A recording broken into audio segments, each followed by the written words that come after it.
Captain Jake Morrison stood on the bridge of his ship and looked out at the stars. He had been traveling through space for 3 months now. His ship, the Endurance, was humanity's best vessel. It carried the most important mission in human history.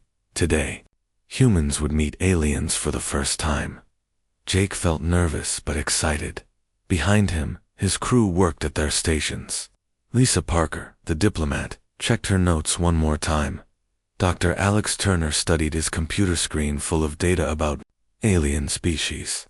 Colonel Ryan Brooks watched the weapon systems, even though they hoped they would not need them. "Captain," said the navigation officer, "we're approaching Nexus Prime." Jake nodded. Nexus Prime was the capital world of the Galactic Commonwealth. This was where 847 different alien species worked together in peace. They had been peaceful for over 3,000 years. The planet appeared on their main screen. It was beautiful, beyond anything Jake had ever seen. Massive cities floated in the air. Ships of every shape and size moved between them like a river of light. Some ships looked like crystals. Others looked like living creatures. A few seemed to be made of pure energy. "It's incredible," whispered Lisa. Dr. Turner was already taking readings. "The technology here is at least 500 years ahead of ours," he said. "Maybe more." A voice came over their communication system. It sounded strange, like music mixed with words. "Human vessel Endurance, this is Nexus Prime Control. You are cleared to dock at Platform 7. Jake had studied the alien language for months. He understood most of it now. "Thank you, Control. We are honored to be here." There was a pause. Then Jake heard what sounded like quiet laughter in the background. "Of course you are," the voice said. "Welcome to civilization." The docking process was smooth. The Commonwealth's technology guided their ship perfectly into place. When they stepped out of the airlock, Jake and his team found themselves in a huge hall made of some kind of glowing crystal. Hundreds of aliens moved through the hall.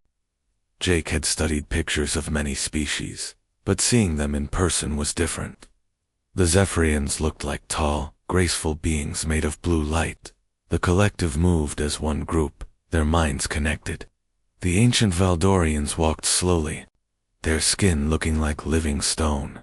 All of them stopped to stare at the humans. "Look at them," Jake heard one alien say to another. "They still have primitive bodies. And they came here in a metal ship," said another. "How quaint." Jake felt his face get hot, but he kept walking. Lisa walked beside him, her head high.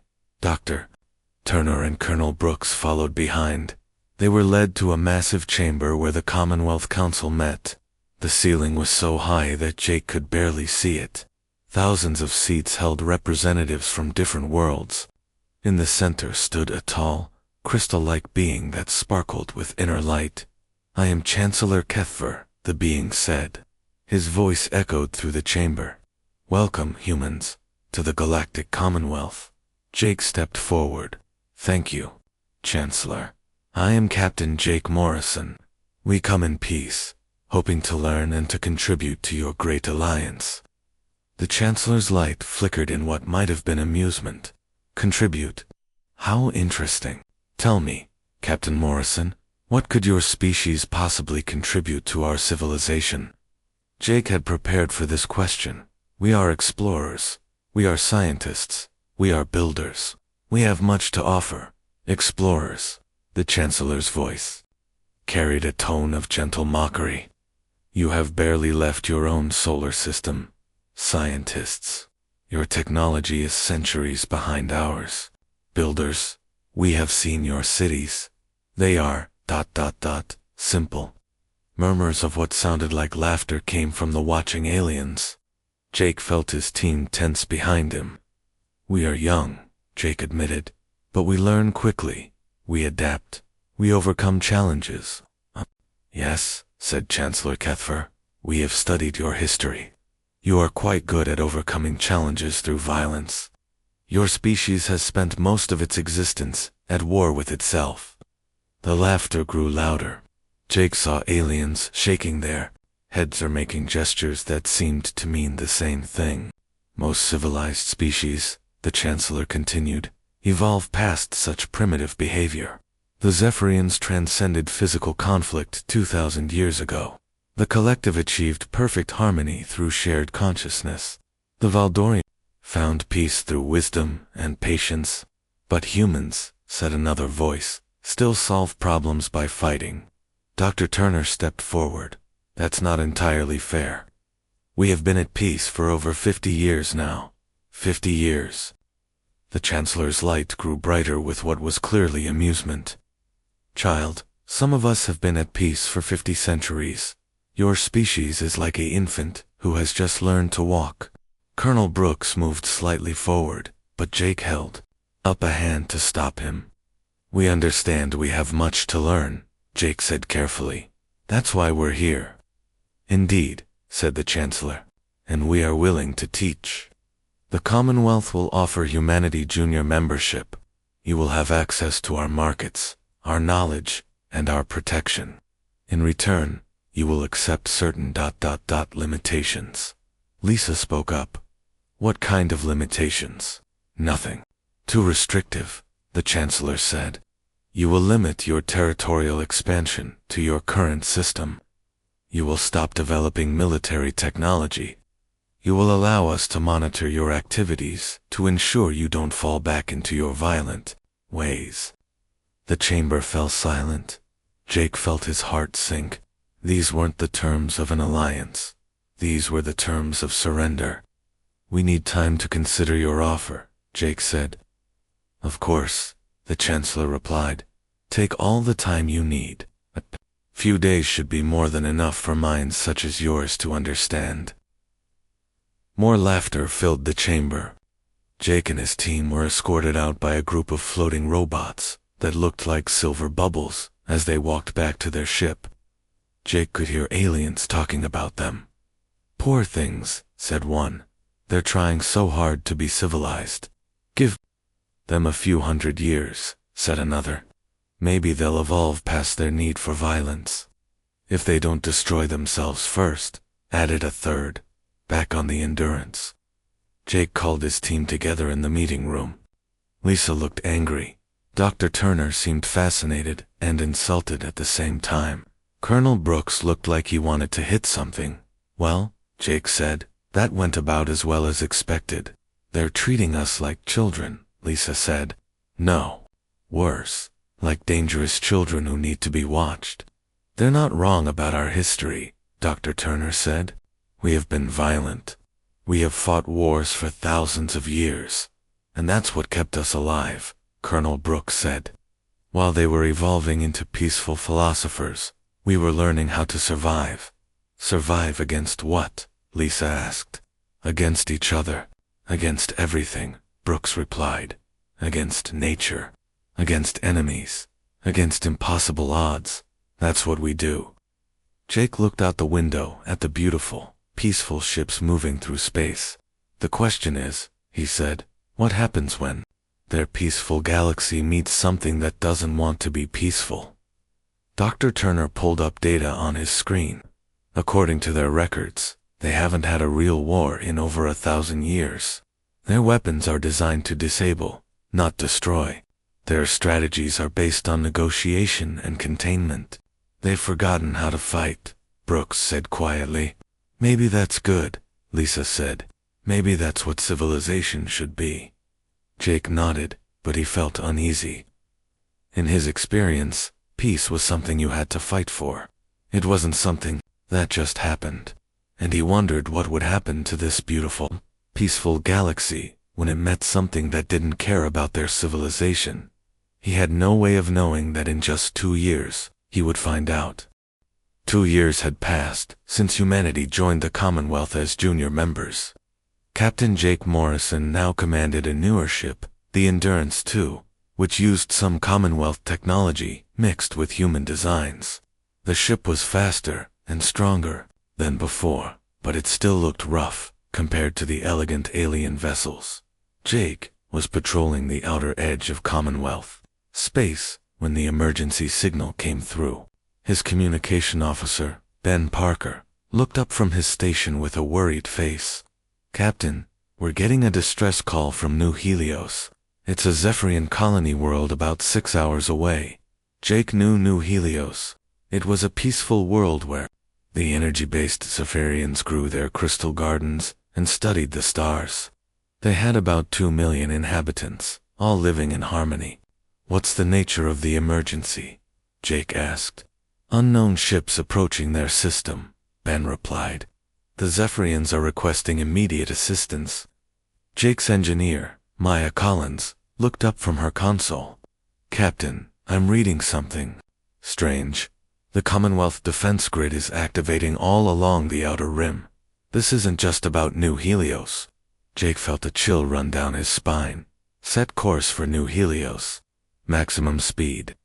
As they traveled through hyperspace, more reports came in. Unknown ships had appeared at 7 different locations along the Commonwealth's border. They were huge, dark vessels that didn't respond to any communication attempts. Dr. Turner, who was still with Jake's crew as a scientific advisor, studied the readings they were receiving. "These ships don't match any known Commonwealth technology," he said. "They're biological in nature, but also mechanical, like they grew instead of being built." "That's impossible," Ben said. "You can't grow a starship." "Apparently, someone can," Turner replied. When they arrived at New Helios, Jake saw something that would stay with him for the rest of his life. The beautiful blue-green world was covered in a dark shadow. Massive ships, each one the size of a city, hung in orbit around the planet. They looked like giant insects made of black metal and pulsing flesh. "My God," whispered Maya. "What are those things?" The Zephyrian defense fleet was trying to stop the alien ships. Jake watched as graceful Commonwealth vessels fired their weapons at the invaders. The energy beams hit the dark ships and simply disappeared, absorbed into their hull without doing any damage. "This is Captain Morrison to New Helios Defense Command," Jake said into his communicator.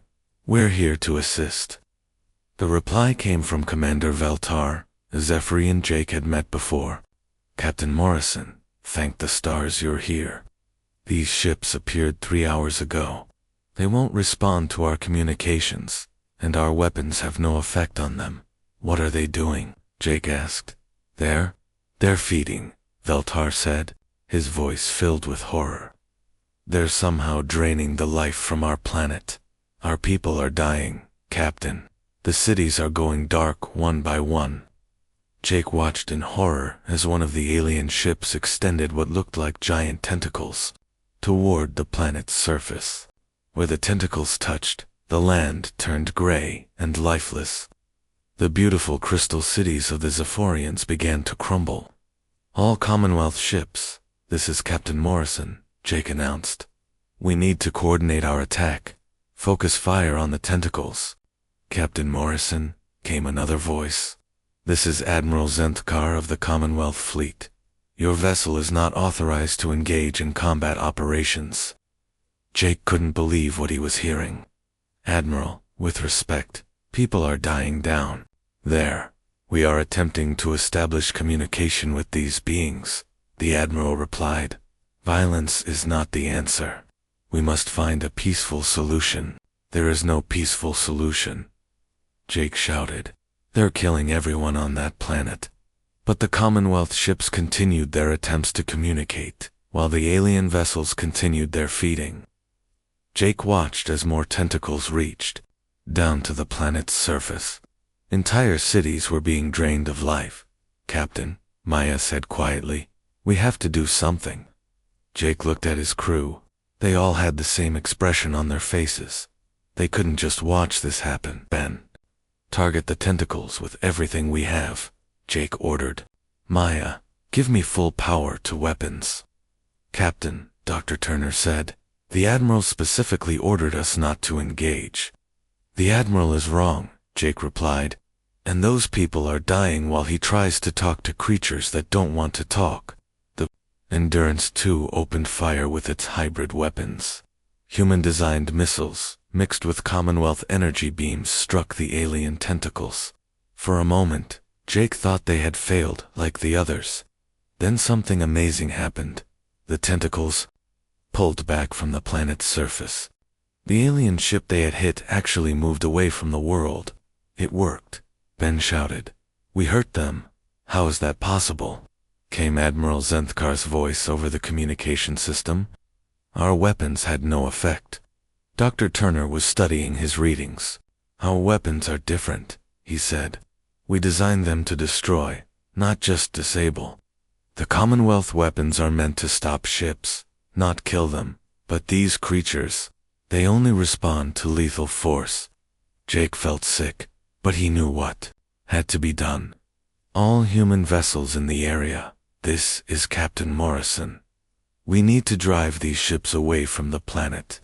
Use maximum force. 3 other human ships had arrived in the system. They were smaller than the Commonwealth vessels, but they were armed with weapons designed for war, not peace. Together, they began attacking the alien ships. The creatures fought back. Dark energy beams struck the human ships, and Jake felt his vessel shake under the impact. But the human ships kept fighting, and slowly, the alien vessels began to retreat. They're leaving, shouted Maya. We're driving them off. But Jake's victory was short-lived. As he watched, the alien ships fired a final attack at New Helios. The planet's surface cracked and split. The beautiful world that had been home to 2 million Zephyrians broke apart like a broken egg. No, whispered Commander Veltar over the communication system. Our world, ... Our people, ... Jake watched in horror as the planet died. The alien ships had absorbed everything they could, then destroyed what was left. In less than 6 hours, an entire civilization had been wiped out. Captain, Ben said quietly, I'm getting reports from the other attack sites. It's the same story everywhere. The aliens drain the planets, then destroy them. Jake slumped in his chair. They had saved some people, but they had been too late to save the world. Admiral Zenthkar's voice came over the communication system. Captain Morrison, you violated direct orders by engaging in combat. I saved lives, Jake replied. You escalated the situation, the Admiral said. These beings might have been peaceful if we had given them time to communicate. They destroyed an entire planet, Jake shouted. They killed 2 million people. What more communication did you need? There was silence on the communication channel. Then Dr. Turner spoke up. Admiral, I've been analyzing the alien technology. These ships are designed for one purpose: consumption. They're not explorers or traders. They're predators. That's impossible, the Admiral said. All intelligent species can be reasoned with. Not these ones, Jake said grimly. These ones only understand force. Over the next few days, reports came in from across the galaxy. The aliens, who called themselves the Zendari, had attacked 12 different worlds. Every Commonwealth attempt at communication had failed. Every peaceful approach had been ignored. The Zendari were methodical in their destruction. They would arrive at a world, drain all the life from it, absorb the technology and knowledge of the inhabitants, then move on to the next target. They were like a plague of locusts, consuming everything in their path. Jake attended the emergency session of the Commonwealth Council. The great chamber was filled with frightened aliens who had never faced anything like this before. They're peaceful. Civilization had no answer for pure predators. Chancellor Kethfer looked older and dimmer than before. We have lost 12 worlds, he announced. Billions of lives, and we have no way to stop them. We need to fight, Jake said, standing up in the chamber. We need to use military force. Violence is not the answer, replied the Chancellor. We have evolved beyond such primitive solutions. Your evolution is going to get you all killed, Jake said bluntly. These creatures don't care about your civilization or your peace. They only care about feeding. Perhaps, said another council member, we should consider evacuation. We could move our populations to the inner worlds, away from the Zendari, and then what? Jake asked. They'll just follow you. They'll consume world after world, until there's nothing left. Dr. Turner stood up beside Jake. The captain is right. I've been studying the Zendari technology. They're not just predators, they're adaptive predators. Every world they consume makes them stronger and smarter. If we don't stop them now, we won't be able to stop them at all. The chamber fell silent. Jake could see the fear in the aliens' eyes. They had lived in peace for so long that they had forgotten what it meant to fight for survival. What do you propose? Asked the Chancellor, finally.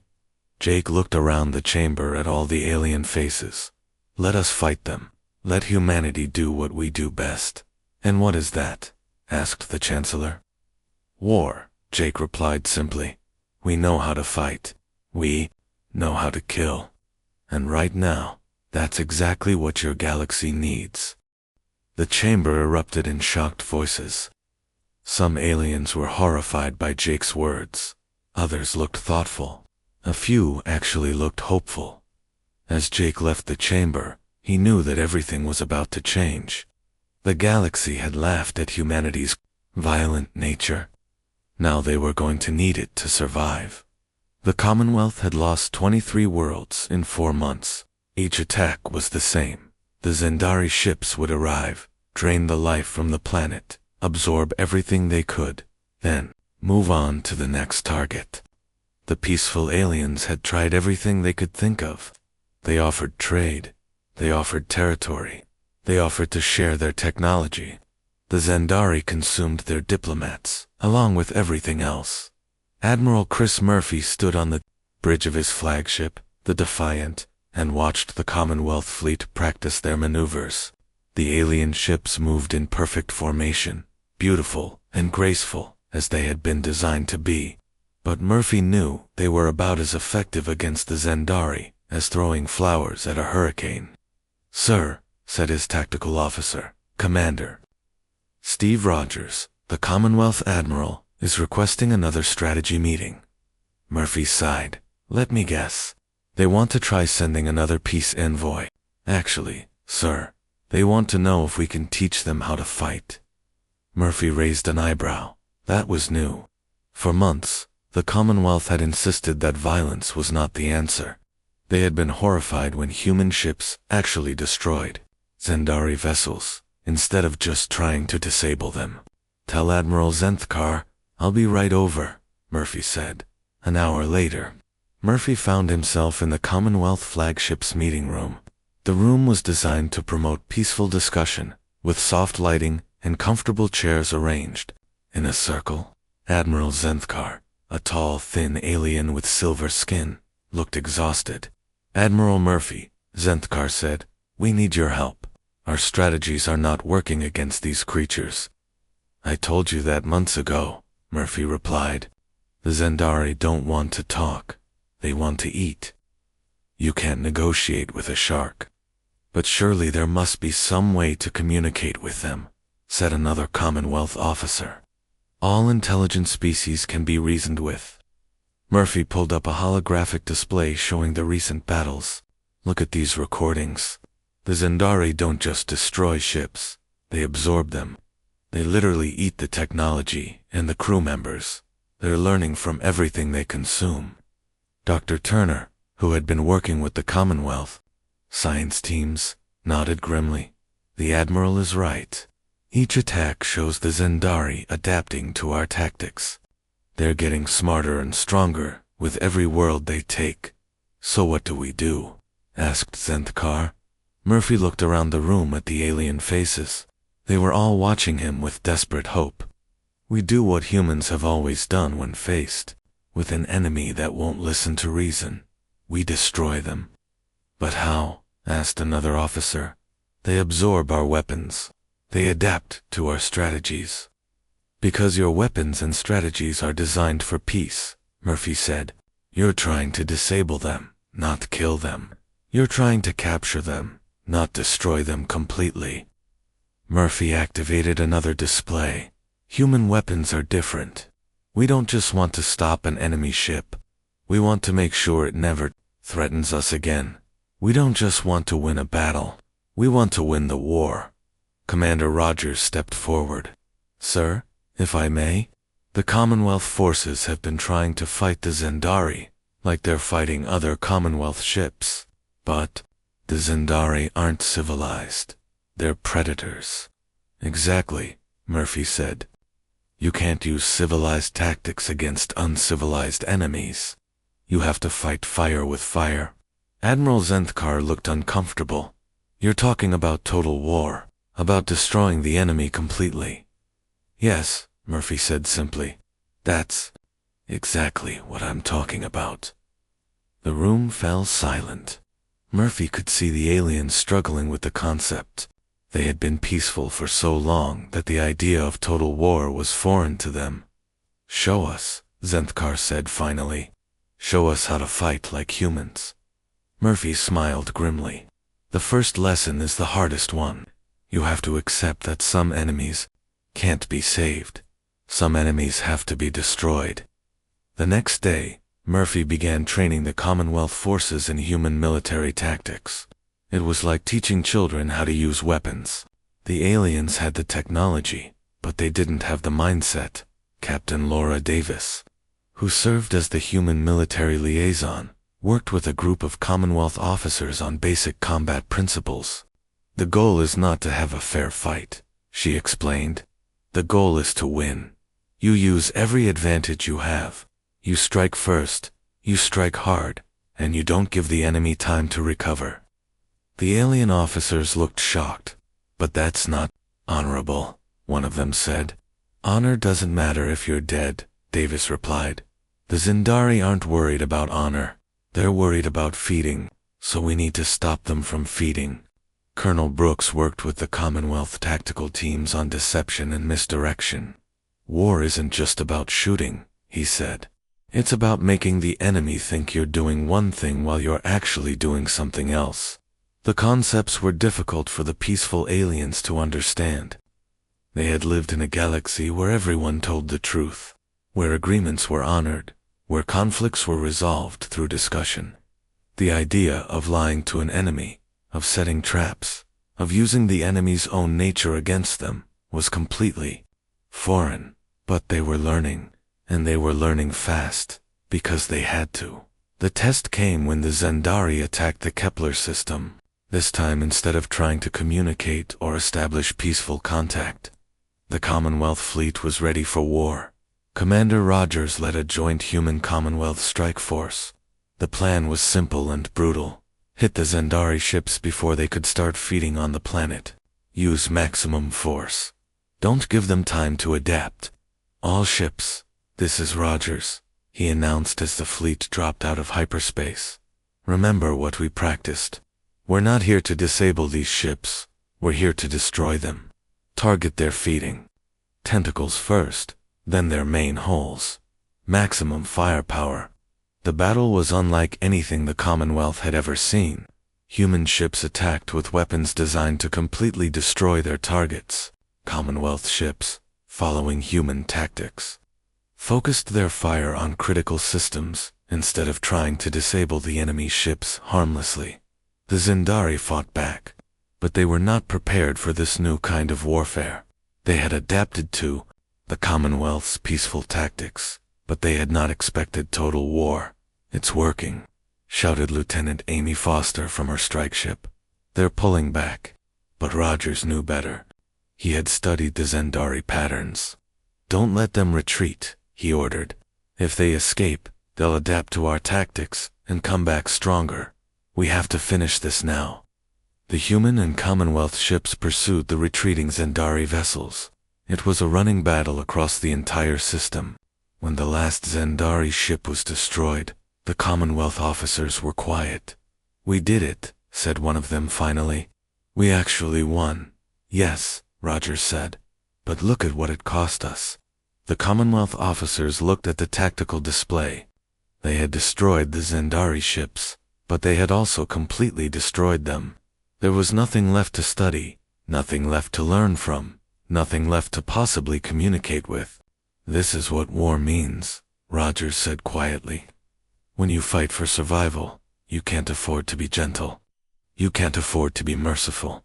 You have to be willing to do whatever it takes to protect your people. Back on the Defiant, Admiral Murphy received reports from across the galaxy. The new tactics were working. Human-led Commonwealth forces were defeating the Zendarian system after system. But the cost was changing the galaxy. Dr. Turner approached Murphy with a concerned expression. Admiral, I've been studying the psychological effects of these battles on the Commonwealth species. They're having trouble adjusting to the realities of warfare. What do you mean? Murphy asked. They're starting to understand that survival sometimes requires actions they consider immoral, Turner said. They're learning that sometimes you have to destroy your enemies completely. It's changing who they are as a species. Murphy nodded. That's the price of war. It changes everyone who fights it. But is it worth it? Turner asked. Are we saving their civilization or destroying it? Murphy looked out at the stars. We're saving their lives. What they do with those lives after the war is up to them. The conversation was interrupted by an urgent message from Captain Morrison. Admiral, we've discovered something important about the Zendari. They're not just individual ships. They're all connected to a central network. If we can find their source, we might be able to stop them all at once. Murphy felt a chill. What kind of source?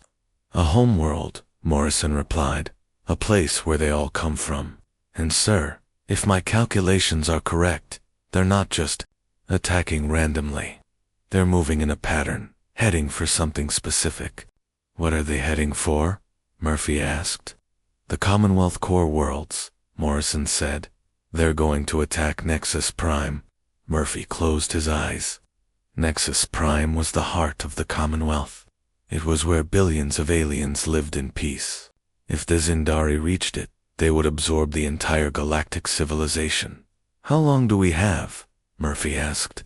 6 months, Morrison replied. Maybe less. Murphy looked at the tactical display, showing the positions of human and Commonwealth forces across the galaxy. They had won individual battles, but the war was far from over, and now they knew that the real battle was still coming. Send a message. To all human commanders, Murphy said. Tell them to prepare for the largest military operation in galactic history. We're going to make our stand at Nexus Prime.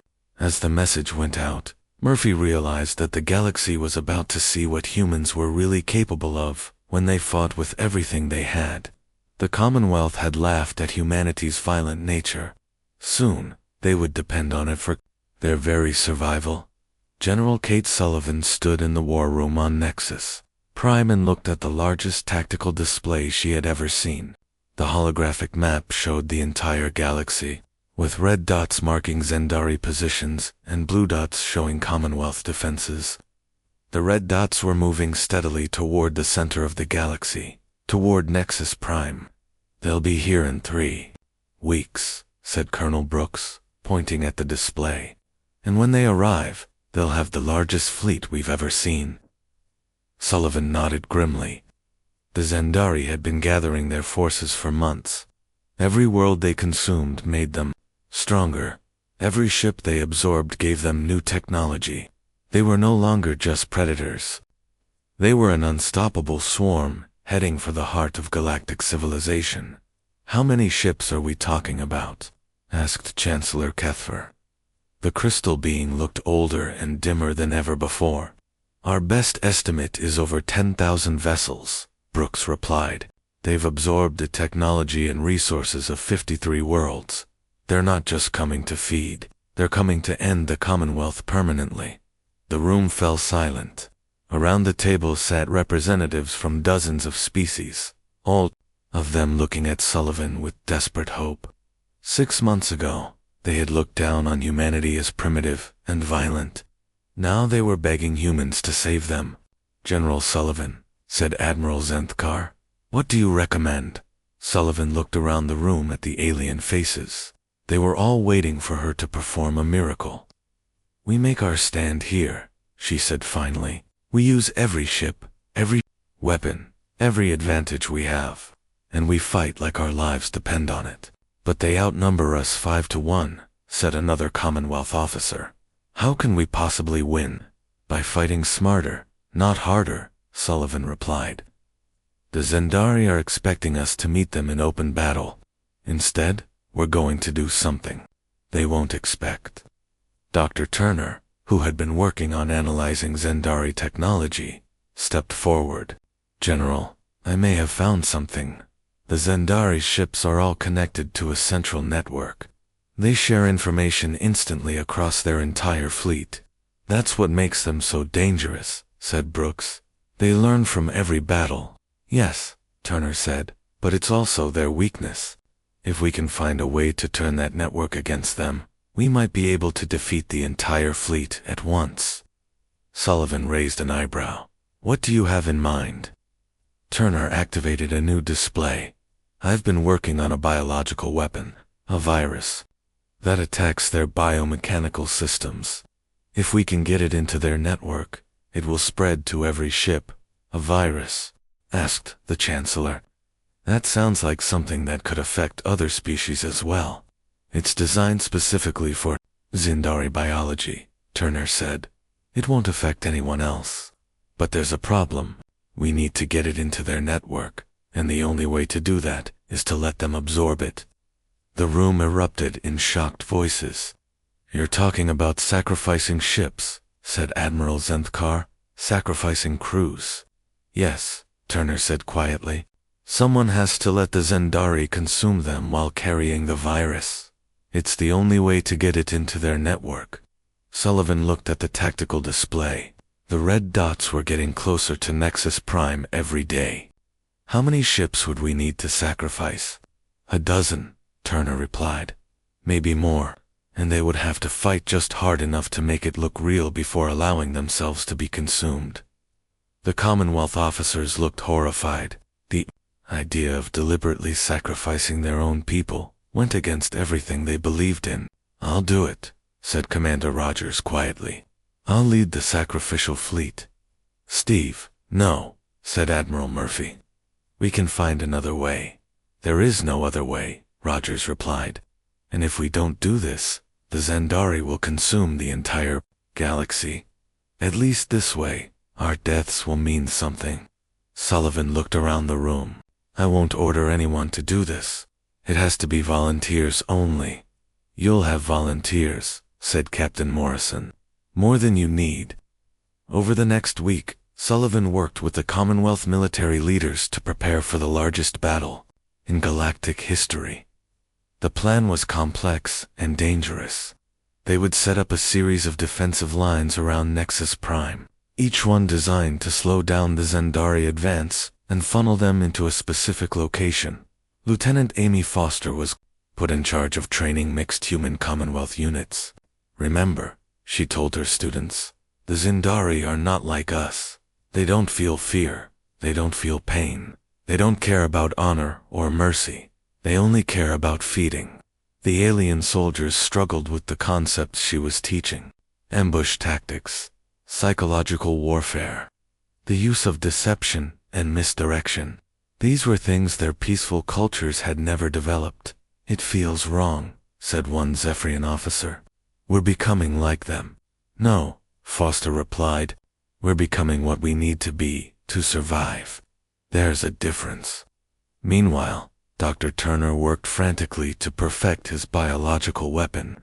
The virus had to be powerful enough to destroy the Zendari network, but subtle enough that they wouldn't detect it until it was too late. The key is patience, he explained to his team. The virus will spread slowly through their network. They'll think it's just battle damage at first. By the time they realize what's happening, it will be too late. 2 weeks before the estimated arrival of the Zendari fleet, Sullivan received a message that changed everything. Captain Morrison had discovered the location of the Zendari homeworld. It's not just a planet, Morrison reported. It's a massive biomechanical structure, a living ship the size of a moon, and it's controlling the entire Zendari fleet. Sullivan felt a chill. How far away is it? 3 days behind the main fleet, Morrison replied. If we can destroy it, we might be able to stop the entire invasion. But Sullivan knew it wouldn't be that easy.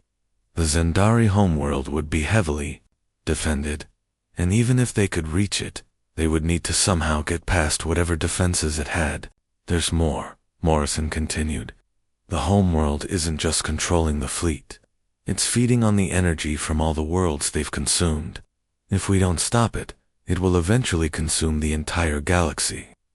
Sullivan looked at the tactical display. The red dots were almost at Nexus Prime. In a few days, the largest battle in galactic history would begin. All right, she said. Change of plans? We're going to split our forces. Half will defend Nexus Prime and execute the virus plan. The other half will go after the homeworld. General, said Admiral Murphy, that's incredibly risky. If either mission fails, we lose everything. If we don't try both, Sullivan replied, we lose everything anyway. The next few days were a blur of preparation. Ships were loaded with weapons and supplies. Crews were briefed on their missions. The virus was prepared and loaded into special containers that would release it when the ships were consumed. Commander Rogers stood on the bridge of his ship, the Sacrifice, and looked at the 11 other vessels that would join him in the suicide mission. The crews were all volunteers, both human and alien. They knew they were going to die, but they also knew their deaths would save billions of lives. All ships, this is Rogers, he announced. In a few hours, we're going to face the largest enemy fleet in galactic history. We're going to let them think they're winning.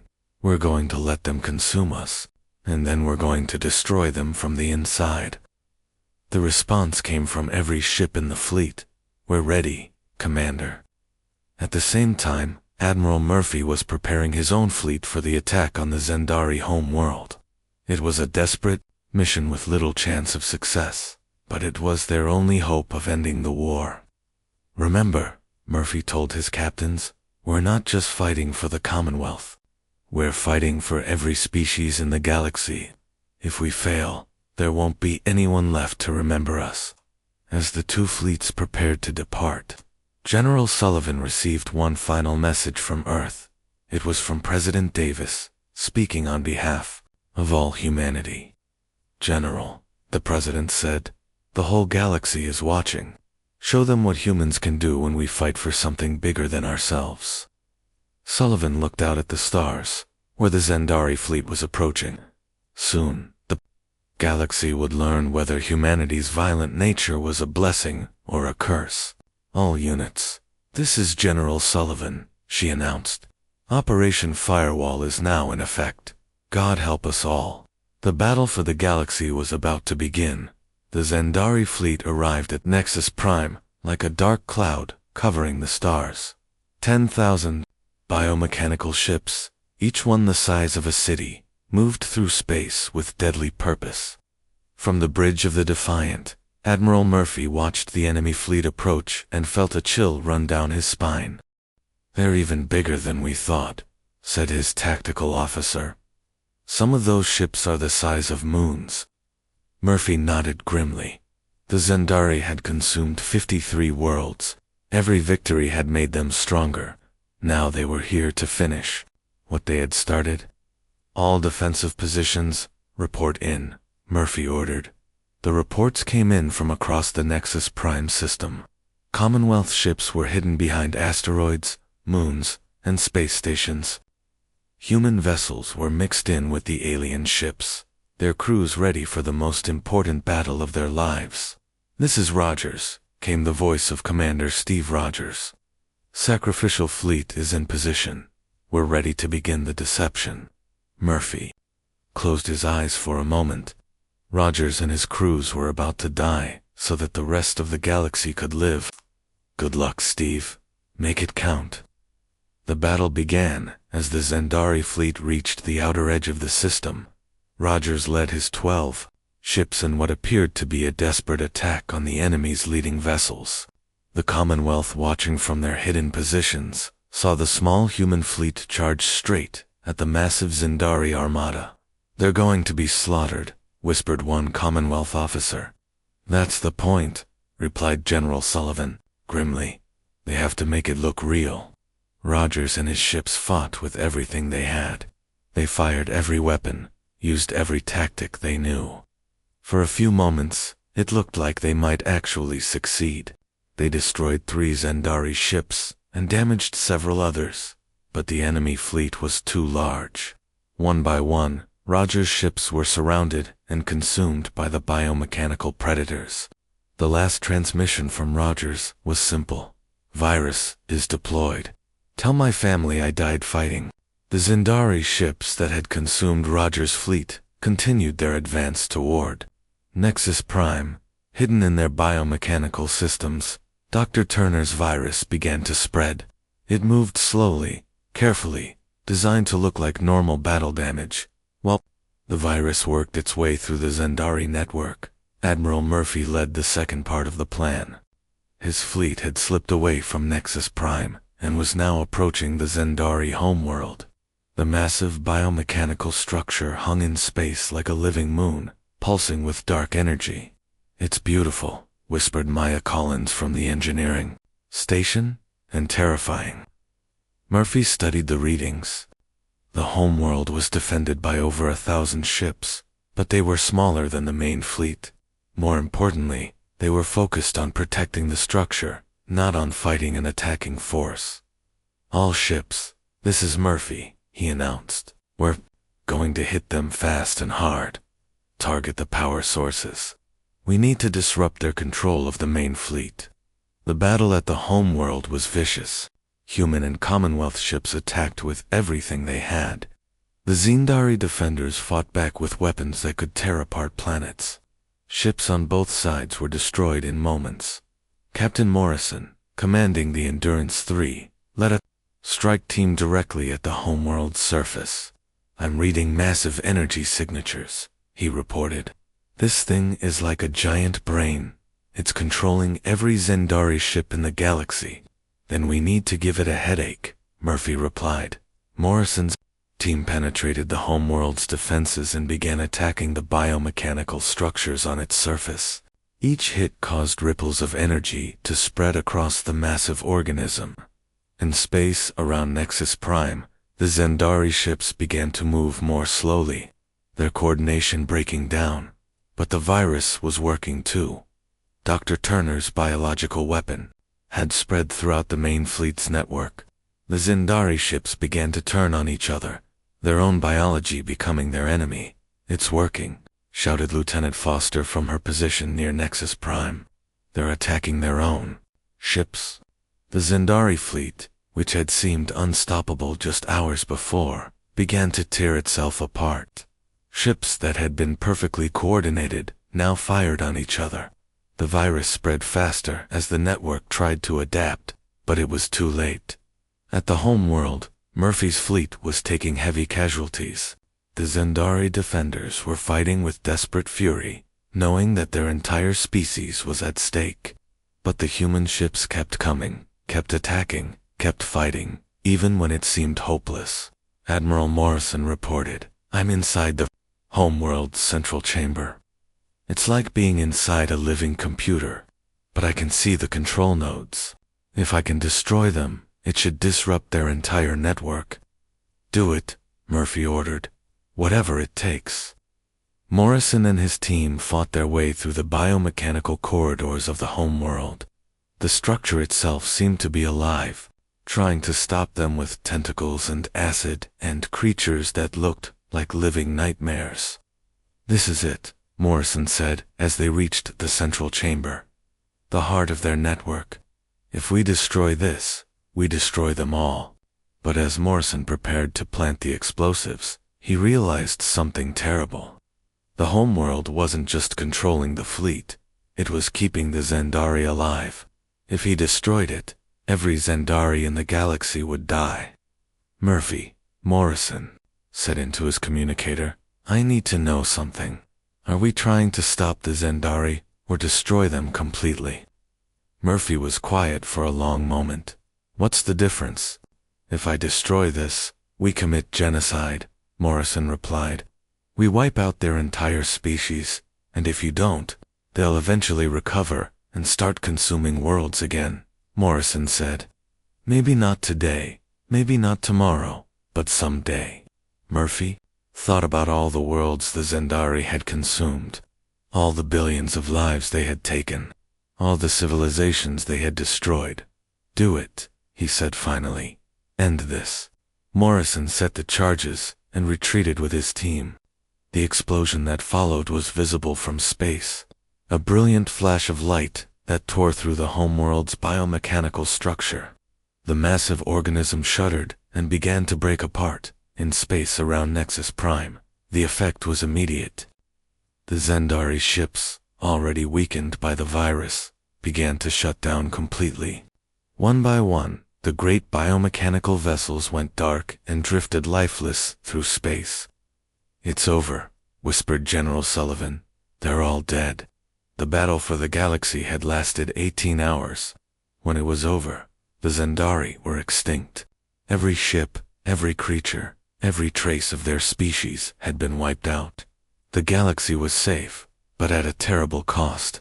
Murphy stood on the bridge of the Defiant and looked out at the field of dead ships. How many did we lose? He asked. 47,000 Commonwealth vessels, came the reply. 12,000 human ships. Over 2 million casualties. Murphy nodded. The price of victory was always high, but the price of defeat would have been the extinction of every species in the galaxy. 3 months later, Murphy found himself back in the Commonwealth Council chambers on Nexus Prime. The Great Hall had been rebuilt, but it felt different now. The aliens who had once looked at humans with amused condescension now watched them with respect and fear. The galaxy owes humanity a debt that can never be repaid, said Chancellor Cathver. You saved us all. We did what we had to do, Murphy replied. Nothing more, nothing less. But you also did something else, the Chancellor continued. You showed us that peace is not a natural state. It's something that must be defended. Murphy looked around the chamber at the alien faces. They were different now. The war had changed them. They had learned that sometimes survival required actions they had thought were impossible. What happens now? Asked Admiral Zenthkar.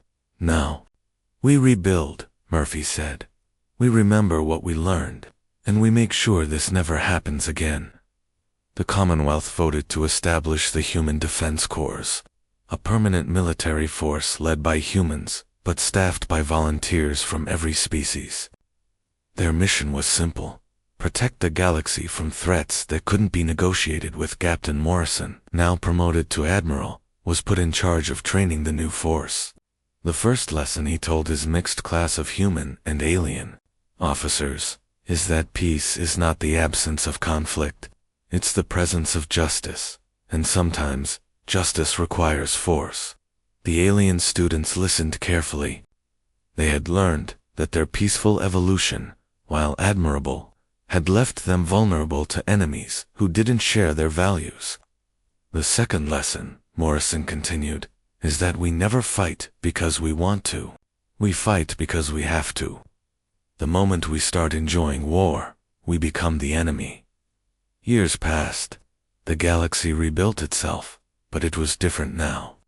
The Commonwealth species continued their peaceful pursuits, but they no longer forgot the price of that peace.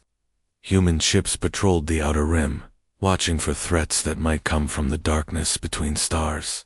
In the end, the galaxy had learned a hard truth. Civilization wasn't just about being peaceful. It was about being strong enough to defend that peace when necessary. And humanity, with all their violent history, had become the guardians of galactic civilization. The galaxy had once laughed at Earth's warlike nature. Now they depended on it for their survival. And in the quiet moments between the stars, humanity stood watch, ready to do what others could not, willing to sacrifice what others would not, prepared to face whatever darkness might come. The war was over. The peace had been won, and humanity had found their place in the galaxy at last.